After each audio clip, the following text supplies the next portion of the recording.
This interview is being conducted for the Veterans History Project at the Library of Congress.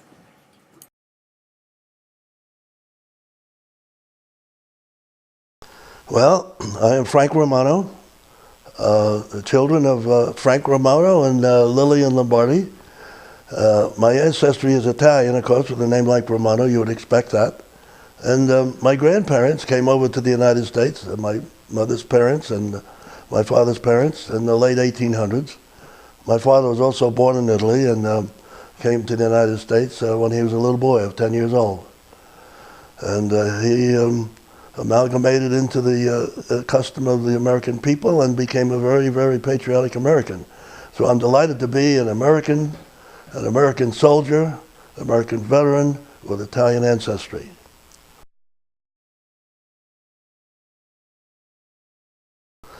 Well, I didn't decide at all. My parents decided to have me born in the United States. So, but I decided that I was going to be an American in the earliest days I could think of. I was always an American. As I say, I was born and raised in New York City, and the melting pot of the United States, of the world, perhaps. But I never thought otherwise. And of course, my feelings were reinforced during World War II as an American Army soldier. Well, in World War II, I was drafted, but I had volunteered for the Army ski troops. In those days, you had to be qualified. You had to be a skier, a mountaineer, or an outdoorsman of some sort, but a real rugged individualist who is at home outdoors and in the mountains. Well, I never saw a mountain or pair of skis in my life.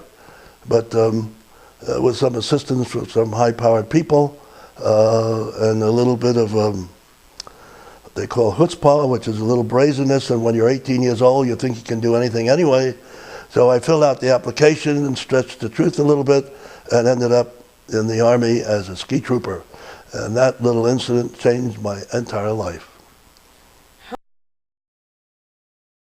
Well, combat units, and of course in the combat unit, you're not always in combat. You're doing other missions as well. You might be in a training cycle or whatever. But I served with the 2nd Infantry Division under the DMZ in Korea. I served with the 3rd Armored Division. I served with the 5th Infantry Division, the 6th Armored Division, the 9th Infantry Division, the 10th Mountain Division, and the 29th Infantry Regiment, a separate regiment, who I served with in Okinawa. So those are all combat units. Of course, I served in many other organizations, mostly headquarters of one type or another during the course of my Army career, up through and into including headquarters U.S. Army Europe, and also a North American Air Defense Command in Colorado Springs and the Cheyenne Mountain Complex, where we were there to protect our country against missile and airborne attack. And thus far, we've been quite successful doing that. Well, we trained a long time. Actually, we had a mission, our initial mission was eventually to go into Norway, but General Eisenhower and General Marshall decided that the German troops were in Norway anyway, whether we attacked there or not, so we might as well leave them alone and not have any American casualties, so our mission was changed from going into Norway to something else, and they couldn't decide what the something else was going to be until sometime later. So we were a highly trained military alpine outfit, and we knew how to fight. And so eventually the division ended up in Italy, in northern Italy, fighting in the Apennine Mountains. So during my training period, we had tough training. It was the toughest training I ever experienced in my entire Army career of 32 years. And we were out training every day. Our base camp at Camp Hale was at 9,200 feet elevation in a valley. So anytime we went out, we had nowhere to go but up. And so that's how we trained, and we out training every day. And even when we were back in the barracks, for example, back in the barracks for a week or something like that, at night we still were required to go out into the field and sleep in a sleeping bag and then march in the next morning and then have a whole day's training. So it was very rugged training, very difficult. Many men couldn't sustain it, were released and transferred to other units, at the sea level units. But those of us who stayed did very well, and that experience, I loved it. I loved that life. I loved the outdoors. I loved to look up in the sky at night and see the beautiful stars. And when you're in your sleeping bag, no matter how cold it got, we had a nice warm sleeping bag, and we were cozy and toasty warm. It was a little rough when you got out at 20 below in the morning out of that nice toasty warm sleeping bag, but the whole training cycle was extremely difficult and tedious, but it paid off in the end. Well, no, I had different jobs, of course. In some cases, I was a commander. I was a second lieutenant, and I commanded a platoon of infantry soldiers of about 40 soldiers. And then as I went along, even as a lieutenant and as a captain, I commanded a company-sized units. There were about 200 troops. And then as you go along, and of course in the interim you have other assignments, and as a lieutenant colonel, I commanded a battalion of troops, about 830 troops on the DMZ in Korea, the 2nd Division.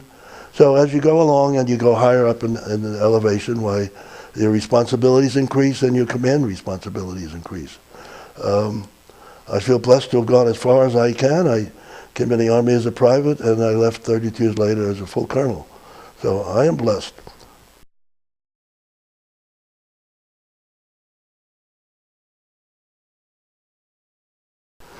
Oh, you do. That's what builds a relationship. When you're in a firefight, you're hoping that guy next to you is shooting straight and reducing the fire of the enemy that's trying to shoot and kill you.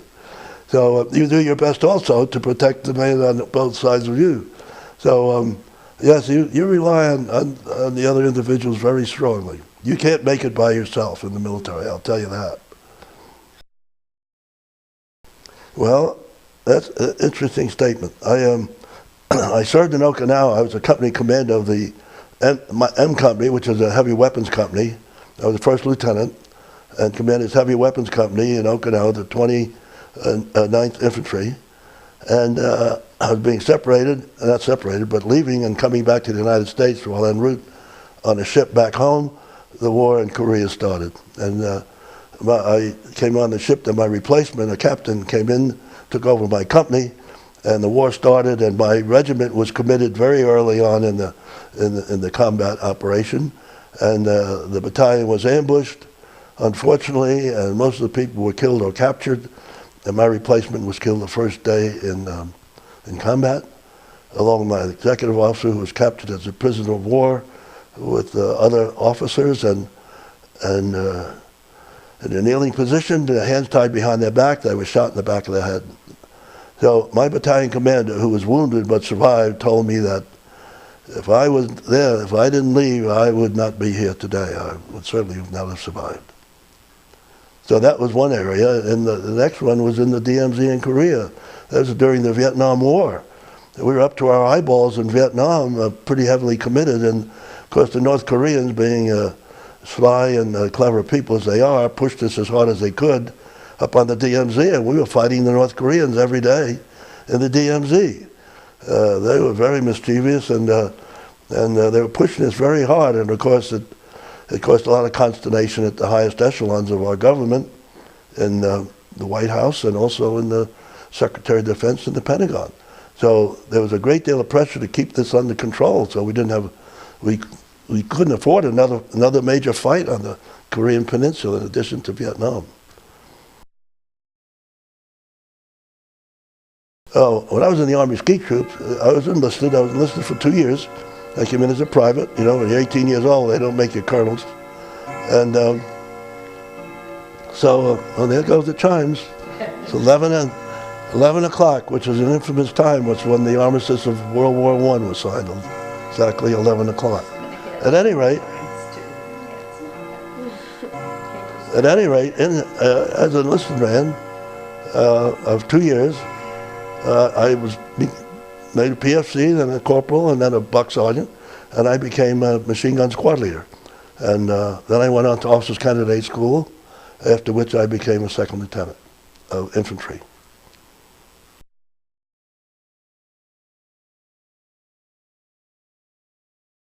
Well, I served 32 years, 2 of which was in the reserve after World War II. and then 30 on an active military service.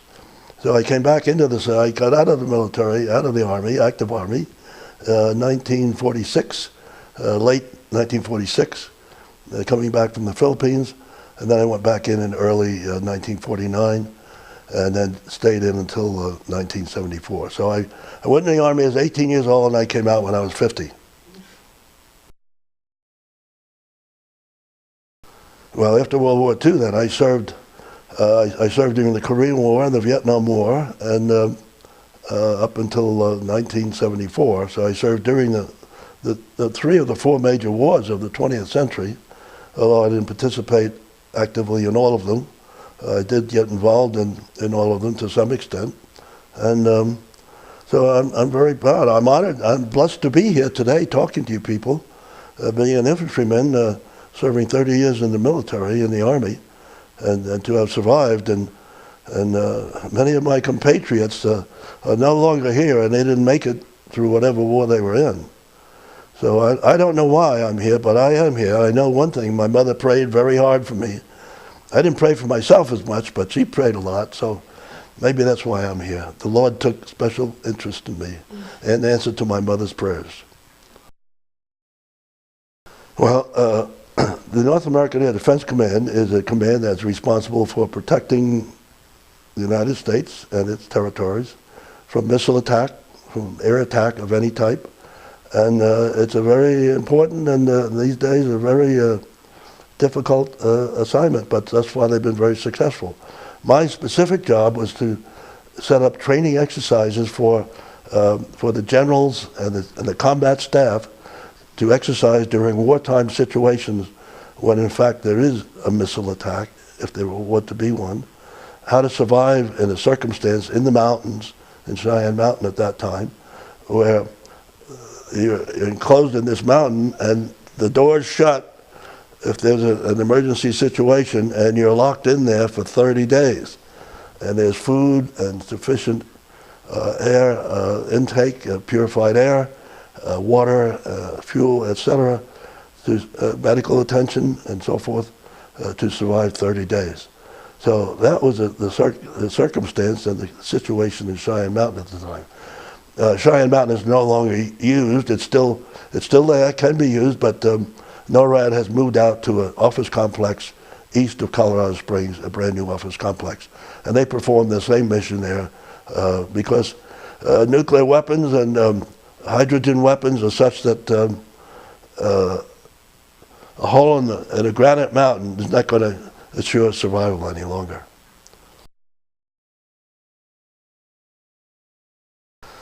Well, as I said, we were out every day. In fact, when we went out just to climb mountains, and we went in, like we would climb a mountain. Well, you just don't climb a mountain. You go up there and perhaps set up a defensive position or attempt to maybe do a live firing exercise.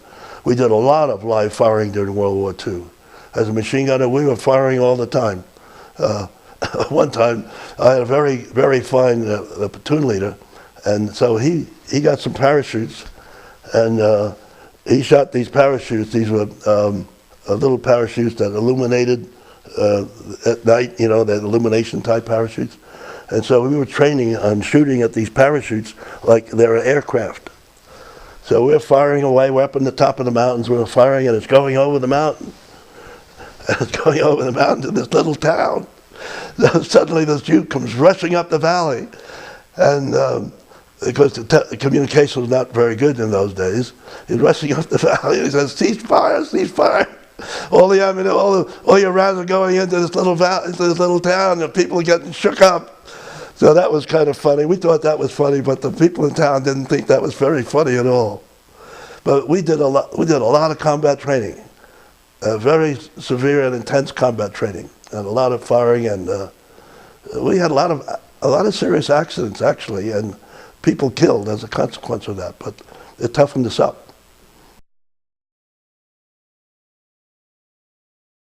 Well, as I said, some people died. Some people would fall down. Their ankles would sprain. They'd break bones. In training, we had one soldier We had a rifle grenade. And on the end of an M1 rifle, you had an attachment, and you put this grenade on there, and then you shot it. It was like you get different types of grenades. You could be anti-personnel, or you could shoot at a tank or a vehicle of some sort. Well, this soldier, and there's a special type bullet you put in your chamber. You don't put a regular bullet in there. Well, this idiot was not too bright, so he puts in a regular bullet. And at the end of the rifle, he has a live grenade. And so you got it, and we had it down, and he shoots it. He had a gas mask on at the time because we were training with a gas mask. And that was fortunate because that thing exploded, of course. You have a round that's sort of like a blank round, that's just enough to shoot that off. But when you shoot a regular round into that, then that explodes that device right at the end of your rifle. So he got seriously injured, and he was fortunate to have survived that, but he did survive it.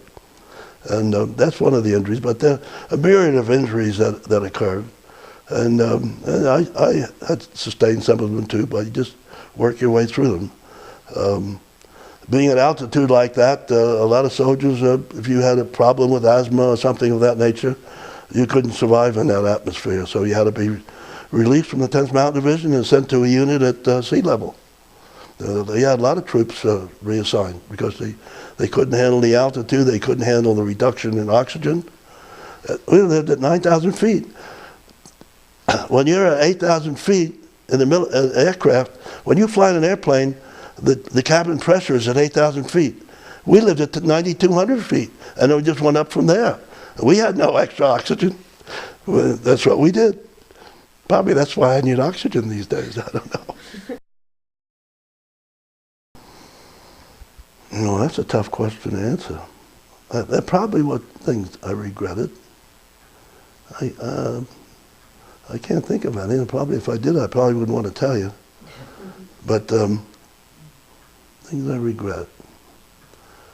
Well, yeah, I'll tell you one thing I regretted. I always wanted to be a paratrooper. I always wanted to jump out of an airplane. And when I finished officers candidate school, I had the opportunity to go to training at Fort Benning and be qualified as an airborne soldier. Well, I decided, no, I want to get out of here because I want to go back. I want to rejoin my unit in Italy. The 10th Mountain Division had gone to Italy by that time. I want to get into combat with my unit. I was scheduled to go back to the 10th Mountain Division, and that's what I wanted to do. You know, you're in a war. You want to fight a war. So I never made airborne. So I went back to Fort Benning another time to school, and it was just a 3-month course, and it ended up in mid to late December. And my family was home. I was married by that time. I had a young wife and a little baby. And I didn't want to hang around after Christmas. And so I decided, no, I'm not going to go to airborne training. So I went home. And then the next time I was back at Fort Benning again doing some advanced training. And then I said, this time I'm going to go. I'm going to go to airborne school. So I applied for it. I had orders. Then my back started to bother me. We were out in these maneuvers and jumping off of 2.5-ton trucks, and my back was really beginning to bother me. I went to see the doctor. I said, I had my orders. They were close to graduation, and I was going to start airborne school so soon. I said, I better see a doctor. Maybe he can give me a corset or something, or some pain pills I can jump. So he took an x-ray, and he looked at the x-ray, and he said, you're done. You're not jumping out of an airplane. If you jump out of an airplane, you're going to be paralyzed for life. And it's not good in the best interest of the United States Army or in your best interest, so you're done. No more. So that's always been an issue for me and a great regret. So the only way I was able to pacify and satisfy that regret was when I was 86 years old. I had the opportunity for free falling out of an airplane, which I did in combination with another person. So I did it. We went up to 17,500 feet here in Colorado. We had a free fall, 5,000 feet. It was marvelous, fantastic. We did a parachute the rest of the way down, and we landed perfectly. And I satisfied my childhood ambition of jumping out of an airplane using a parachute.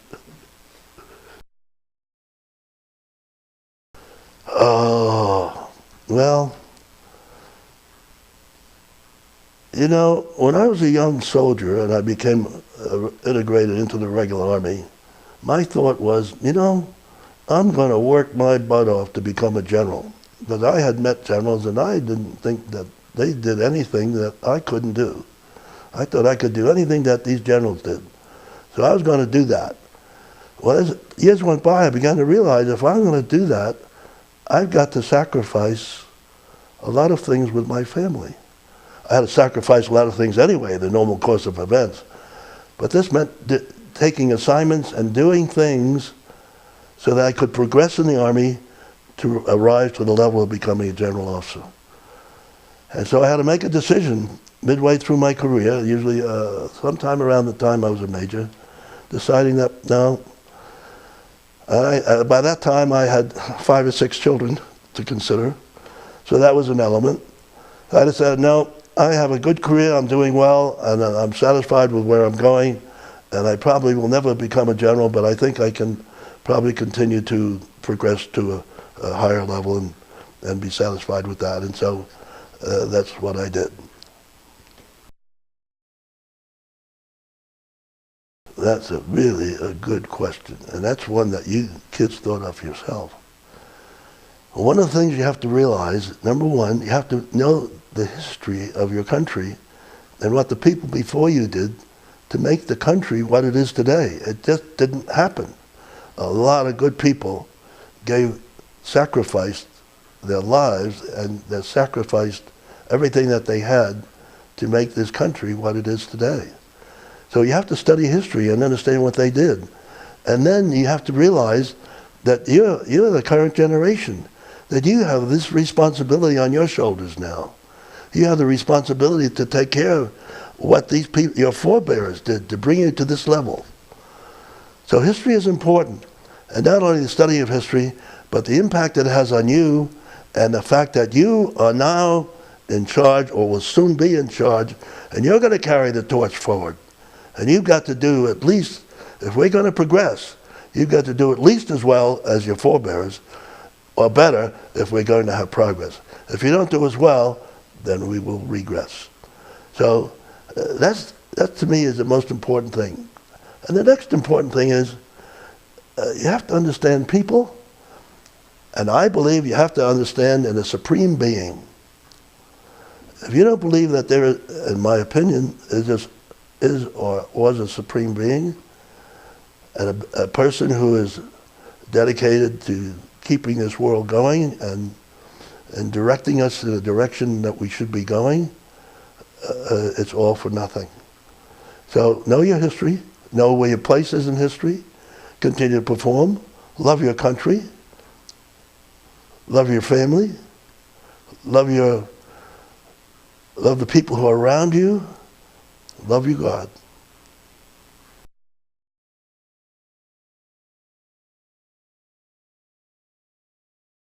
Well, just being in the Army, a lifelong experience is you rely on the people that are around you to help you survive, more so than as a civilian. When you're in civilian life, you're pretty much on your own, and what you do is on your own. You get some assistance from other people. But in the military, that fellow or lady who's on your right or left, and when you're in combat, the fellow, you're looking to him and he's looking to you to help you survive. So camaraderie, esprit de corps, a unit, the cohesiveness, there's a certain feeling you have as a military person and as a veteran that you have for all veterans of all branches.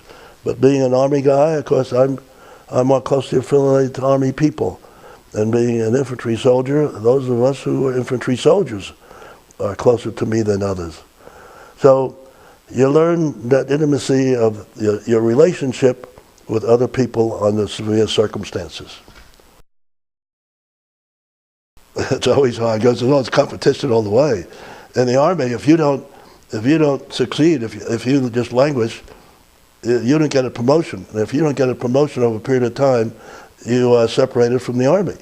So, for example, as a captain, next promotion is to a major. Well, you come up for consideration, and you're considered with all other captains for promotion to major. Well, everybody does not get promoted to major. Only the select top group gets selected. So there's a group that doesn't get selected.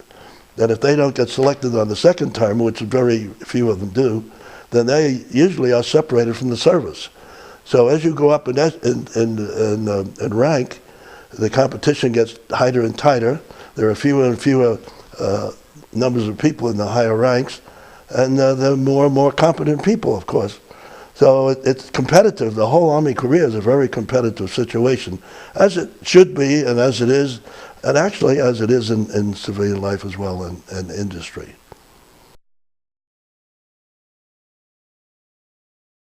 Well, no, some of us were on snowshoes, although we were called the ski troops.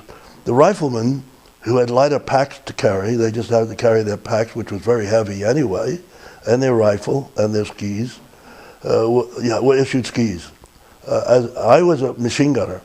So as a machine gunner, you have to carry a heavy weapon machine gun, and also ammunition, heavy ammunition. As a consequence, we were issued snowshoes rather than skis.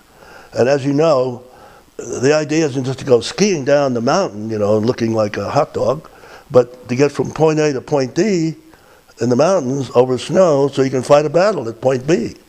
And so that was the only issue we had, is that you'd be able to move over snow, get settled in, and then fight a battle. And so I was a snowshoer. But I also had a pair of skis. Well, 10th Mountain Division, there's some interesting stories to tell. Of course, our training included lots of things like rock climbing and outdoor survival and so forth and so on. But I can remember, because when you're a young kid, you know, you pull all these stunts when you're as an Army soldier.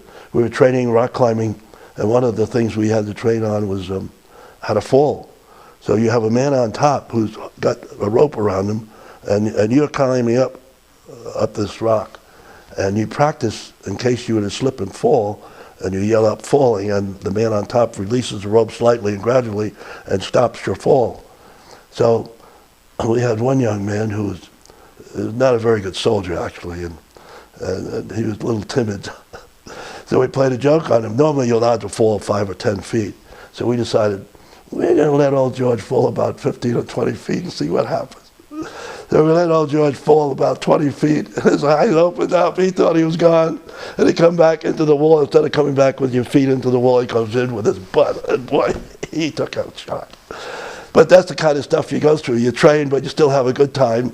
And of course, you know, when you achieve something, you survive in the mountains. You're in maneuvers all the time. You're out. You're living in the cold.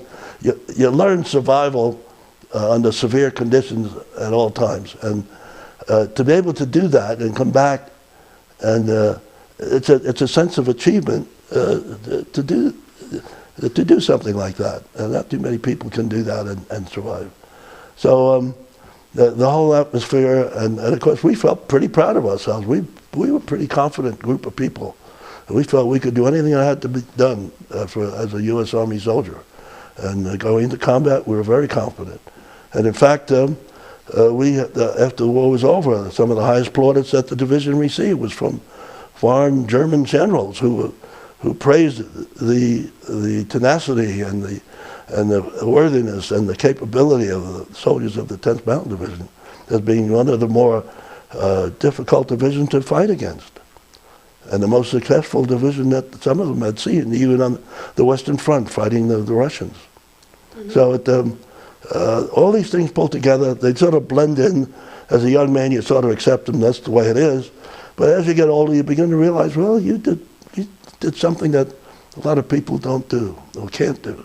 Mm-hmm. Well, this is my first picture after I'd been in the Army for 6 months up at Camp Hale, and had some very rigorous basic training at that time completed.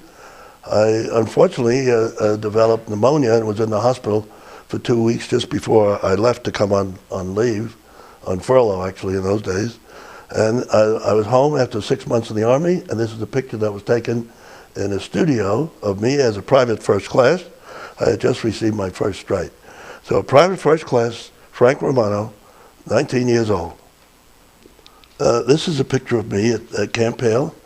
I was in there at Camp Hale probably for only a couple of months, starting basic training. And there I was on the back steps of the barracks, the lower floor of the barracks where I was stationed, a rifle in hand, and eager to show that I was a soldier with a rifle in my hand. This picture was taken after we had been issued our winter gear, our skis and our winter clothing and so forth. And this was, by this time, it was the beginning of summer. Of course, there was no snow around, but we were sort of anxious to put on our ski troop kind of stuff and send these pictures home to our parents to show them what it was like to be a ski troop at Camp Hale in the Rocky Mountains. This is a picture of my machine gunner, Smitty. His name was Smith, and he was the machine gunner, and I was a squad leader. You can see the snowshoe in the bottom of the picture there, and we're out on maneuvers in the middle of the winter, and this is the typical situation where you lived out in the elements, night and day, 24/7. Then from time to time you came back in the barracks and got a warm shower and some good food instead of frozen sea rations. But that's a picture of us in a typical situation in training in the middle of winter at Camp Hale, Colorado. This is quite an interesting picture. This was taken in the DMZ between North and South Korea in 1968, 69. And as I mentioned previously, as a member of the 10th Mountain Division, we did a lot of hard, intensive training with a lot of hard live firing exercises. And I learned from that, and I wanted my battalion to have some live fire exercises where troops are exposed to a combat situation where they're in the attack and the bullets are flying and the bombs are landing, and they have a real good experience of what it's like to be in a combat situation. So I set up this exercise with this, we used to fire 8-inch artillery pieces into the DMZ from time to time to let the North Koreans note that we are here, we are still firing, and we got our artillery focused in the DMZ. So if you're going to be stupid enough to try to come south and attack the South Koreans, we're prepared for you. So I had these 8-inch howitzers all lined up. They were going to start firing. We were going to go into a live firing exercise, do an attack, and then go into a defensive position.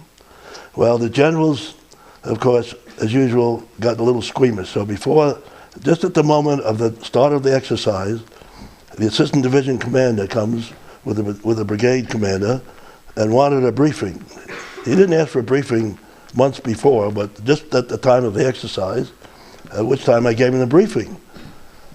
And he chickened out and said, no, I don't believe it's secure enough, and there's too much of a possibility of somebody getting injured. So he called off the exercise. But I was there, and you can see the white band. I was running the whole show, and I thought I had everything pretty well organized and set up, and we were going to have a humdinger of an exercise and really have an enjoyable experience. Well, that's what that picture is about. This is a picture that was taken just south of the DMZ, across the Imjin River, but right on the border of the DMZ. And I had developed what I thought was a pretty unique, realistic, tough training program. And you know, I was a lieutenant colonel then, but I can remember the stuff I learned as a private. And some of our NCOs were members of the forerunners of the Green Berets. And these guys were tough, and they taught me as a private things that I carried my entire career. So I come up with this dynamic training, what I thought was dynamic. I presented to the brigade commander, and he thought that was outstanding. So he has the division commander come, and he thought it was outstanding. So then he calls the Corps commander and the United Nations commander, 4 stars, to come up and listen to what the program that I had developed and recommended as a program for all military units American military units in Korea. So here you have witnessing my presentation with my operations sergeant, staff sergeant, talking to, actually my brigade commander is off the side, but he's there as a full colonel, a 2-star General Division Commander, the 3-star General Corps Commander, and a 4-star Commander, United Nations Commander, all participating and thinking that what a wonderful job that people in their unit could do, and taking a little bit of satisfaction that they command the unit that can do something like this. Well, this is a display. It provides a summary of my Army career to some extent. And there's a few highlights that are kind of interesting. I have to state that my granddaughter, Catherine Capozzi, was here visiting me one time, and I had developed a little old display case of a few of my medals and so forth. It was downstairs, and I did it myself, and it wasn't very good, but I thought it was okay. Well, Katie comes over one time, and unbeknownst to me, she tells her mother and my wife, "This is not what Grandpa should have. He needs something better than that." So she mysteriously takes my medals without my knowledge and comes up with this, she and her husband actually, to a certain Daniel, and they come up with this display, and I thought it was absolutely fantastic. And as I say, it's essentially a summary of my Army career, and I'll just point out a few things so you can see.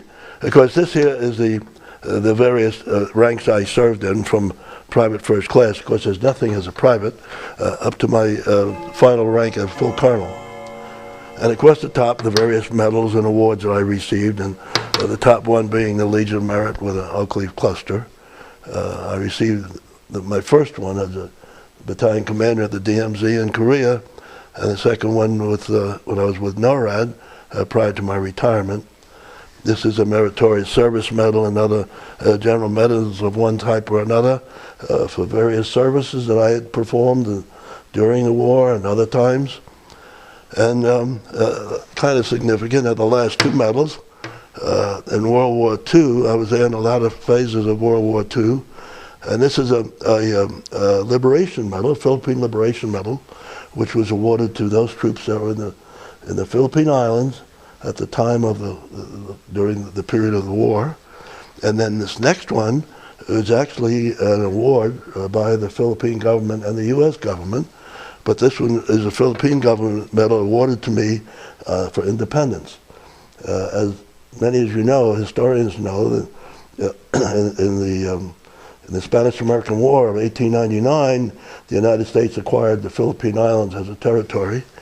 And at the end of the war, the United States, in its liberal aspect, gave the Philippines their own destiny.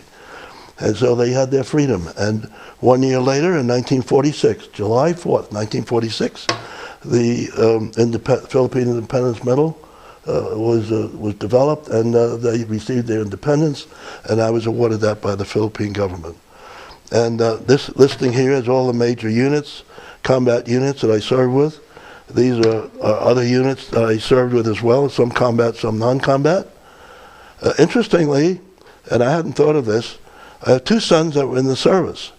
My son Frank, who graduated from West Point in 1970, became a lawyer in the Army, and that's the symbol of the lawyers, which is the Judge Advocate Corps. And my other son Michael, who became a